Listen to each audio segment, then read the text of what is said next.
Chi sta in avicena, successa lume loco, che quando ci penso mi sento pigliare fuoco. Picchi certi cose manco avessero a succedere, storie d'unni sboccia l'umali e si calu benini.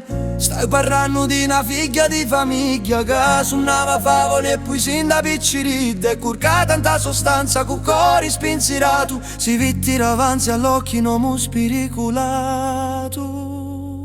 Ma Roberta continua a vivere presenti in tali nostri cori e in tala nostra mente, in tali litri di sosoro che ci scrivi sempre, entra tutti li coscienzi di l'onesta gente. Roberta sa di fino all'ultimo ciato, nuddo di vicini senti un lusso grido dispirato, e come una margherita tagliata di sutta, fustiva cata in terra con ferite e testa rutta, come una palumma bianca e una foglia di lu paradiso. Roberta varcava socchia, chianciano a partini con amici e parenti, mentre loro cucchiavano un'altra nuccenti. Ma Roberta continua a vivere presenti in tali nostri cori e in tala nostra mente, in tali litri di sosoro che ci scrivi sempre, entra tutti li coscienzi di l'onesta gente.